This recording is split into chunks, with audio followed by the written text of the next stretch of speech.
Well, your worth is you're trying to do it all. Because the more you do and the more you do well, the more worthy you become. The whole response I have is stop, stop, stop, stop, stop, stop, stop. The best thing that you can do is find ways to delegate or transfer responsibility to someone else. And you think, oh my goodness, I couldn't do that because they mess it all up. They wouldn't do it the way it's supposed to be done. Well, you know what? Let them find a way to do it their own way. And as long as it gets done, then so be it. So be it. Be so very proud of yourself that you've given somebody else the opportunity to do something. And now they're doing it not necessarily the way you would have done it, but guess what? The job is getting done and you don't have to do it. So don't try to do everything. Don't validate your worthiness by trying to do it all. I feel like I could just exit stage left right now and everybody would get everything they needed. That's it. Right. And it sounds so simple. Tell somebody else to do it. And I know there are a lot of moving pieces, and I know there are a lot of internal narratives that people are working through when they're trying to go into that direction. But if there's anything that'll light the fire underneath your bottom to make the difficult choice to actually learn how to delegate appropriately, it's the story that you just told about making it to 100, having a ton of money in the bank and having no use for it.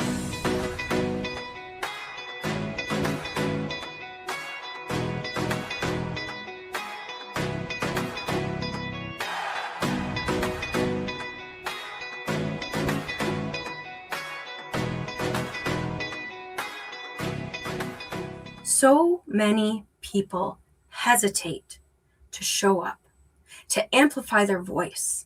They're scared, thinking they might not be worthy. What ifs pop in their head. I get it. I've been there. And a lot of my clients have too. But I'm not the only person who gets it. So does Nancy. And that's why she's here today. She's going to tell us a little bit about herself, why this topic matters to her, and why it absolutely should matter to you. Nancy, welcome to the show. Thanks, Shauna. Happy to be here. It's such a snowy day. So this is absolutely perfect. When we went through COVID, we all hated it. But coming out of COVID is all this new technology, which is a real gift. So delighted to be here via Zoom. Love it. Love it so much. Tell the people a little bit about yourself, what your background is, and why being worthy enough to amplify your voice is so important to you. Well, the word amplify is really not just your voice, it's your uniqueness. Now, your uniqueness obviously has a voice, but digging deep to find out who you truly are takes time. It's not something that most people spend time on because we're always so busy doing everything that we need to do. And women in particular have a tremendous amount of responsibilities in so many different arenas that defining your uniqueness is always a challenge. But way back when I started into the wealth advisory business in 1992, I became a participant in a program called the Strategic Coach. And the Strategic Coach, one of the first lessons is defining your uniqueness. Who are you truly? Because in business, when you bring that uniqueness forward, not only are you making a difference, but you're having a lot of fun doing it. So that's why I add in the word joy. I mean, what truly is joy? Joy is really when whoever you are, you're bringing it forward. You're not looking at other people and saying, well, I should be like that, or I should do this. No, never mind. Look at yourself. Dig deep into yourself and bring that uniqueness forward. And as you said, my word for 2026 is amplify. And where that came from was I've been on these podcasts all over the world for the last 6 months.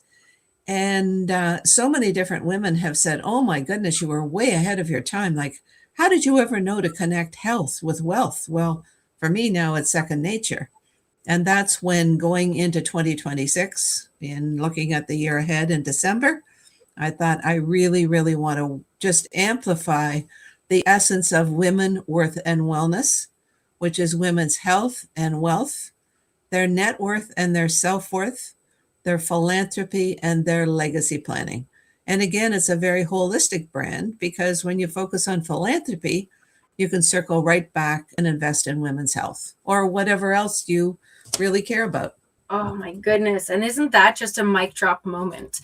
Honestly, when you really see the full comprehensive nature of what you have to offer, not just you, Nancy, which is absolutely true, but when the queen's one feels that fullness of self and is able to really make a difference in this world, it's literally life-changing. So when we're looking at the real underlying work that needs to be done in this circumstance and how it can feel a little bit scary and hard, what is the thing that you bring to the table that pushes people past that first obstacle, that creates the first step in the direction of creating momentum in your fullness of self?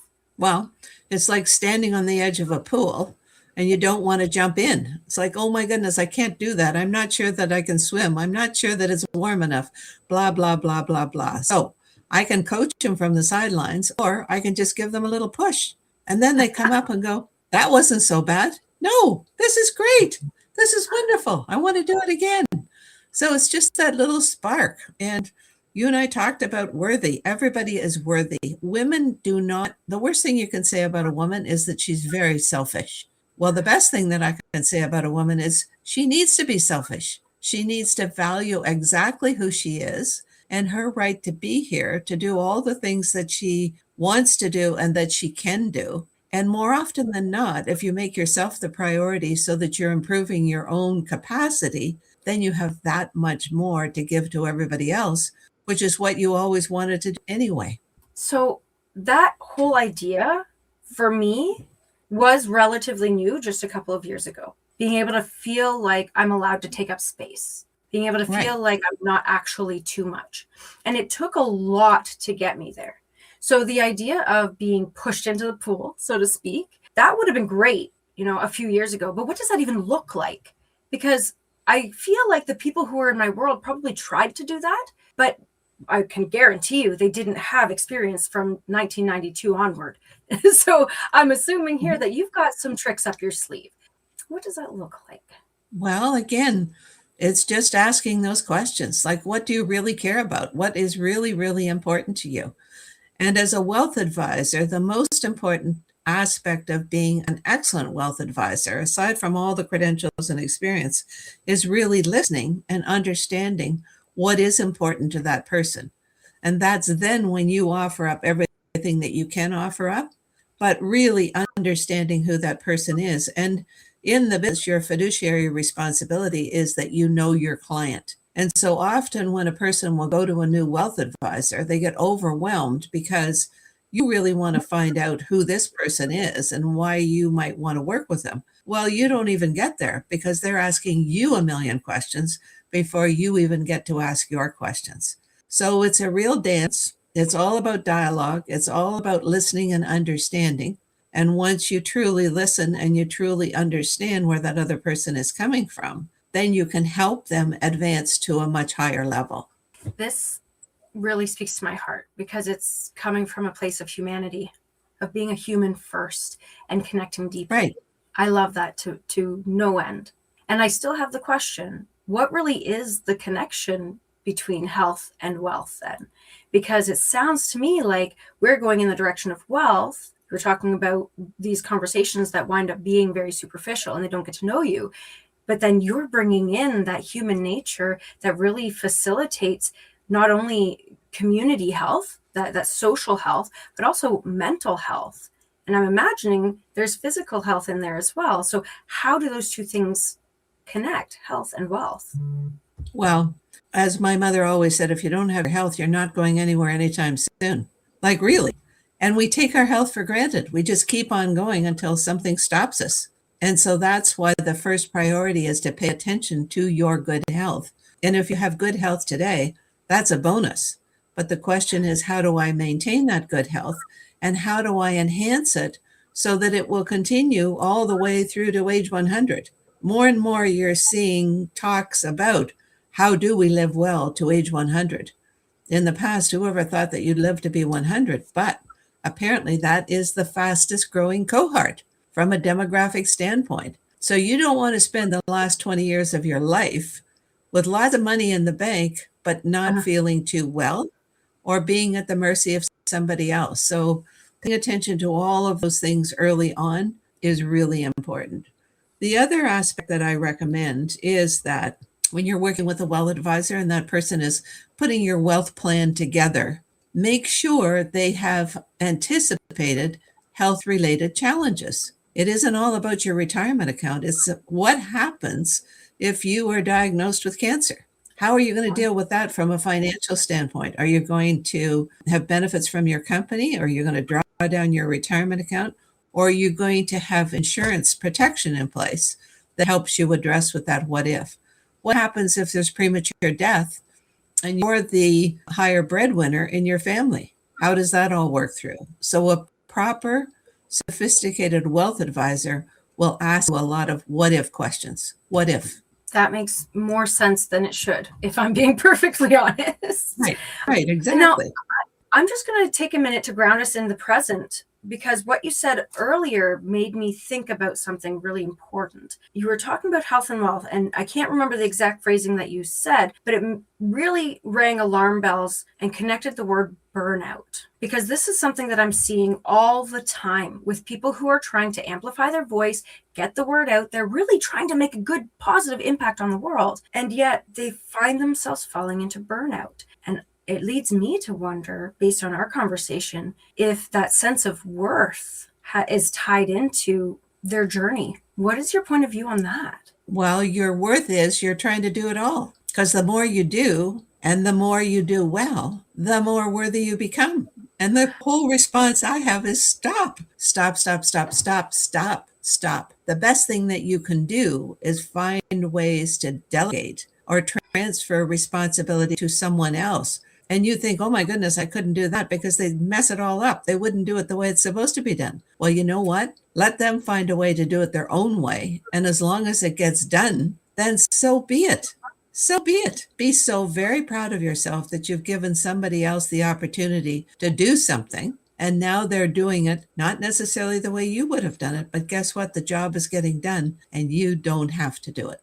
So don't try to do everything. Don't validate your worthiness by trying to do it all. I feel like I could just exit stage left right now and everybody would get everything they needed. That's it. Right. And it sounds so simple. It does. It sounds so simple. Tell somebody else to do it. And I know there are a lot of moving pieces, and I know there are a lot of internal narratives that people are working through when they're trying to go into that direction. But if there's anything that'll light the fire underneath your bottom to make the difficult choice to actually learn how to delegate appropriately, it's the story that you just told about making it to 100, having a ton of money in the bank and having no use for it. That's what's going to happen if you keep in a cycle of burnout because you can't delegate or you won't delegate, and you're just keeping your stress levels, which is a huge impact to your health, on high. Your cortisol just keeps spiking and spiking, and you expect to be able to enjoy the wealth. That's not so. Not so. That's back. And, you know, one of the things that when I did my initial brand definition of women, worth, and wellness, what you don't want to do is have to spend your wealth on your health. When if you'd just on it early on, you would have had those dollars for other things. Precisely. So the two of them work in tandem. It's just like those tandem bicycles or a bicycle. Never mind the tandem bicycle. A bicycle. Yeah. It's two wheels moving forward. You know, they do go hand in hand. One of the things that I love about this type of conversation and what you're doing within your agency here is just that connection to womanhood, that real uprising of, I mean, maybe I'm crossing the line here, but of a truly matriarchal system where we're seeing women teaching women, guiding women, sharing their wealth of knowledge to allow other women to really explore what does it look like to show up in my fullness of self without the oppression of our patriarchal society around us in such a stifling way, because we have this community of women around us buffering us. I think that's so beautiful. And there's so much more to it that you're in fact offering. And I just wanted to dive into that world because I think that's something that, even though we talk about the sisterhood, I think it's important to understand that there's a next level to it that comes from a place of action and connection. Can you tell me a little bit more about how you facilitate that with Women, Worth, and Wellness? Well, coming into 2026 and wanting to amplify, the next question is, well, how are you going to do that? You can't be talking head because people go, oh, right, I've had enough of this. Change the channel.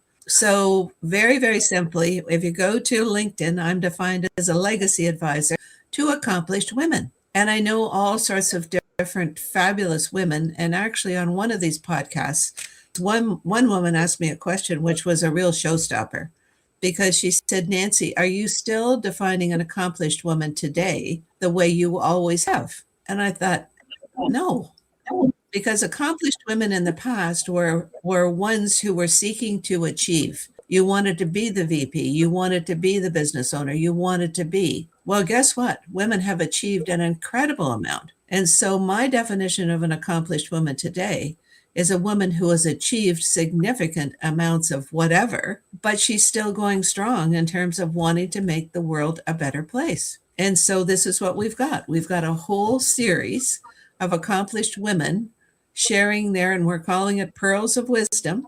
And at the end of the year, we will have a little short book to give out to everyone who attends our crescendo, because all of these events are virtual, except we'll have one day in person that I am calling crescendo, because all of a sudden I could see this is like a symphony orchestra. You've got this instrument, then you've got this one, then you've got this one, then you've got this one, and you bring it all together. And that really is a whole combination of pearls of wisdom that can help you take it to your next level.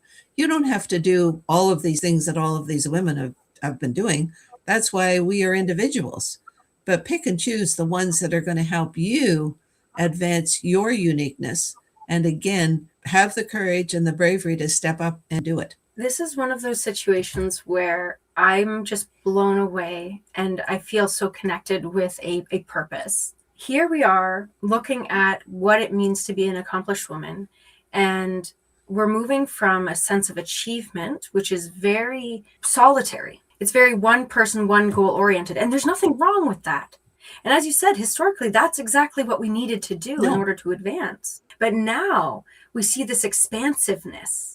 Now, this is where your third category or bucket is. And this is the philanthropy and legacy. This is where we're not just expanding, but including as we go. And you've created this entire event to facilitate that, to really allow that to take tangible shape. And I'm just blown away because that's exactly what we all need. And for each of your listeners, be a catalyst, like focus on other people. And this is exactly what I've done is I've given these accomplished women an opportunity to share their wisdom. So my focus is on them sharing their wisdom for others to appreciate and be inspired by. And as soon as you start to focus on somebody else and how you can advance what they're trying to accomplish, in my opinion, the better the world is. Absolutely. And I'm almost seeing like a journey within the three buckets that you had touched on. Can you remind me of those three things? I know the last one was definitely philanthropy and legacy, but there were two kind of tandem buckets before that. And I feel like there's a journey within that a person can go on with, especially with the support of those who have made it into that philanthropy and legacy space. Can you remind me of those other two kind of buckets? Well, it is a continuum. It is a journey, and focusing on health and wealth initially. But then the next focus is on net worth and self-worth. And net worth is part of your whole financial plan, because if you're giving to a not-for-profit or charitable organization, whatever you are passionate about, those dollars are a charitable donation. And that means that you're paying fewer tax dollars because you have that deduction. So that enhances your net worth. But in doing so, more often than not, the person who is the giver is the true beneficiary of that gift, because you're sharing, you're giving back. You're not standing waiting for somebody to look after you. You're going out of your way to make a contribution to something else. And of course, fast forward, that now is philanthropy and legacy planning, because women are earning way more than they ever used to when I first started this 32 years ago. And of course, they're now starting to inherit, with more to come. If your partner is a male, your life expectancy is greater than that person. So the whole aspect of philanthropy and legacy planning is huge. And so women more than ever now have a huge power opportunity, because they're stewarding that much more wealth than they ever have had previously. Especially with the support that can be offered by people like you and your community here. I mean, this continuum this journey. It's doable. And we have the infrastructure to allow it to happen. I'll get off. I feel like I'm gushing now because I'm just so in love with this whole journey, and that it tickles my feminist bone and makes me feel like, yes, we've got this, ladies. We're actually making momentum, because sometimes we can lose sight of that in our day to day. There are a lot of little reminders about yes, the leaps and bounds that have been made, but also about where there's still work to be done. And what you're doing is just one of those things that bridges the gap. Now, with that said, I feel like we could probably talk about this direction, this journey, and this kind of womanhood, sisterhood. I just feel like I could do that all day. However, we don't have all day. So what I'm going to invite you to do right now is to think about one thing, one gold nugget that will allow the people who have joined us today for this conversation to take a step closer to at least the first part of the journey, which is health and wealth. If not, move them through that into their net worth, self-worth, and eventually, if all the good spirits allow, into philanthropy and legacy. I'm gonna let you think about that for a moment, and I'm gonna remind people of something important after I maybe sneeze. We keep it real here, just so everybody knows. If you haven't been here for long, I'm not gonna sneeze. If anybody's experienced that, you know how annoyed I am right now. The sneeze came and left without actually doing anything. So if I randomly sneeze at you guys while I'm telling you about how we actually have real cool conversations like this every single week, then you'll know why. And they do. They happen every single week. So please don't hesitate to join us. Leave a comment, engage. We're not going anywhere, and we want you to ask the questions. We are here to create this community of people who are ready to make the world a better place, not only through philanthropic and giving and being wonderful that way, but also, of course, through leveling up ourselves, our health, our wealth, making sure we have a good understanding of where we stand in the world, our worth, so that we can amplify our voices and continue to grow. Remember, when we help others, it becomes exponential because it keeps growing that way. So ring the bell so you get notified on our next conversation, and join us. Join us this time, for real. And next time, let's go. With that, I'm going to step on my soapbox, and I'm going to give the mic to my good friend, Nancy. Please tell the people, what do they need to hear? They need to live their life and love their life and know that your life is your greatest asset.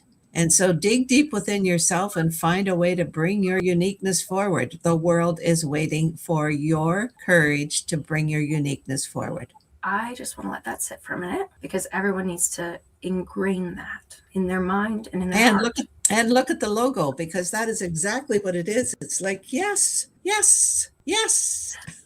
Now, Nancy, tell everybody where this QR code leads. What can they find when they go and hop into Women, Worth, and Wellness? They will see a lot of replays of different events that we've hosted over a long period of time. And you'll also see a lot of the podcasts that I've been on. Those replays are there. And you'll also see our speaker series that you can be a participant in. The fee is $50 a month, and there will be at least 2 women speakers, possibly even 3, because more great accomplished women are coming into play. Or you can pay $450 right now for the whole series, which includes our crescendo, and that will be priced separately because it will be in person, and it's $395. So if you paid $450 now, that takes you through all the events, monthly events, and the crescendo. And those details are there as well as who all our guest speakers are, which are fabulous women. Really, really, really fabulous. Our next one is February the 12th, and the lady who is speaking is Rose Odette. She lives in Cadillac, Michigan, and she's going to talk about leading like a lioness. She's just an amazing person. Oh my goodness. Well, there you have it. I did absolutely see on the website that there is an opportunity to join the community. And I think this is one of those steps where it's a no-brainer. Like, join the community, figure out what's going on, and attend. Leading like a lioness. Now, I have a whole story about being the lioness, and it's all about, you don't have to be the lioness, but I understand where she's coming from, and I'm 100% going to look into attending because I love the sentiment behind it. We won't get into it on this call, Nancy, but I think you will have a really interesting, I'm going to give you a little brain gymnastics to think about with regards to this, and maybe I'll ask this, I can't remember her name now, but maybe I'll ask her some questions when I attend the event about how, what if you're not a lioness? What if you're a sheep and you want to be authentic to yourself, lead with that much power of the sheep? My argument is yes, you can. My argument is Okay, that it, right? those will be great questions for her. Really good questions.